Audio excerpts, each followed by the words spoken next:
After the destruction of the Star Forge and defeat of Darth Malak, the remnants of the Sith Empire turned against each other, allowing for the Republic to defeat and scatter the last of their forces. With the war over, Revan and BASTILA SHAN both turned down offers to return to their training within the Jedi Order, instead getting married and retiring from public life, taking T3M4 and HK47 to live with them in an apartment on Coruscant. Revan felt that his knowledge of the Force and the relationship between the dark and light side gave him a unique perspective far beyond that of a Jedi Padawan. He also came to realize that emotions and relationships could prove a source of strength, like when his wife BASTILA was pulled back from the dark side through their love for each other. And so Revan took this new understanding of the Force to the Jedi Council in the hopes of teaching them what he'd learned. But they outright rejected his ideas, with some even threatening to banish Revan from the Order entirely. In the end, they feared the public outcry over banishing a Republic hero, and so allowed Revan and BASTILA to remain members of the Jedi Order on the condition that they keep their beliefs and marriage private, making no effort to spread their teachings. Revan did not want to fight with the Council, and so agreed to the terms. Although Revan was happy in his new life,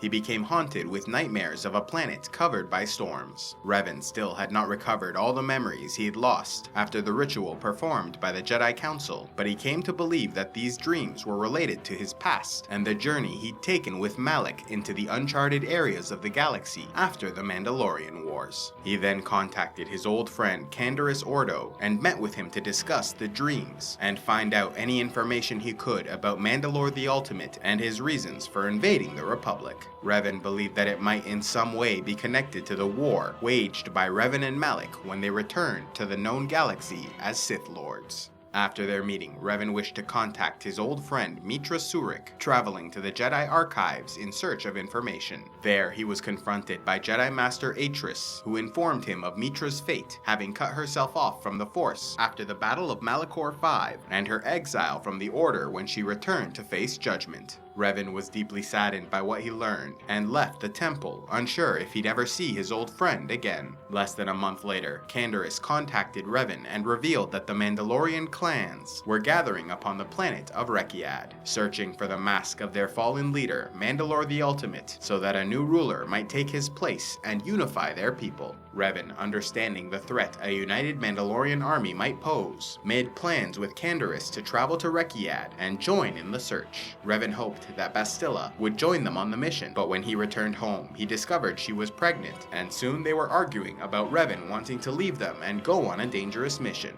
In the end, he convinced BASTILA that his visions were related to a larger threat looming, and it was his duty to investigate and stop it if he could, so that their child might live a long life of peace. After spending one last night with his wife, Revan, along with T3M4, joined Canderous and boarded the Ebon Hawk, journeying to Rekkiad, where the Mandalorian reunited with his people in Clan Ordo. In order to hide his identity, Revan was introduced to them as a mercenary named Avner, who had come to help them find the mask. Revan then met a proud and ferocious woman named Vila Ordo, leader of the clan and wife of Canderous. After experiencing more dreams and memories of his past, Revan realized Clan Ordo was searching in the wrong area of the planet, and so Canderous convinced them to move, engaging in battle with another clan to claim the new area. Revan then led a group of them to find the tomb of the ancient Sith Lord, Dramath II, and there recovered the mask of Mandalore. Unfortunately, Vila then turned against Revan, claiming she knew his true identity, and the Mandalorians attacked. Canderous was forced to choose between his wife and friend, ultimately shooting Vila through the chest. Canderous then stood silently near the bodies for a time before he and Revan gave them a proper burial. Having also discovered a datachron in the tomb of the Sith Lord, Revan decided he must next travel to the planet Nathema to learn more about his past, and rather than ask Canderous to join him, he instead told the Mandalorian to claim the Mask of Mandalore for himself, so that he might unify the clans and prepare them to defend the Republic from whatever outside threat was approaching. In this way, they might regain the honor Empire lost from their war of aggression. Canderous agreed and took up the mask, becoming Mandalore the Preserver, and the two went their separate ways, each determined to see their task completed. Revan and T3M4 then took the Ebon Hawk to Nathema, where he became overwhelmed by visions and flashbacks. Unfortunately, Darth Nyriss and Lord Scourge of the Drummond Koss-based Sith Empire were already present in the area when he arrived, attacking the Ebon Hawk and forcing it to crash land on the planet. Recovering his injured body, Nyriss recognized Revan as one of the men captured by the Emperor years earlier, and came to suspect he'd been twisted to the Emperor's will, then sent back to the Republic on a mission. Nyriss was part of a Sith faction planning to overthrow their leader, and was therefore intrigued by the possibility Revan had somehow overcome the Emperor's influence, locking him away on Drummond Koss to be interrogated and tortured by Scourge for information. However, the Dark Lord quickly realized Revan honestly did not remember much of his own past, and so Nyriss lost interest over time, but Scourge did not, fascinated by the human's power and experiences. As a result, the two often spoke, exchanging their insights into the Force. During his incarceration, Revan lied to Scourge, telling him he'd seen a vision of the future where he would be released from prison. And though Scourge was skeptical, he knew Revan had unique and impressive powers, and so did not discount the possibility. Revan was kept drugged at all times to suppress his use of the Force, but slowly he began to develop an immunity, summoning small amounts of Force energy to attempt contacting his wife.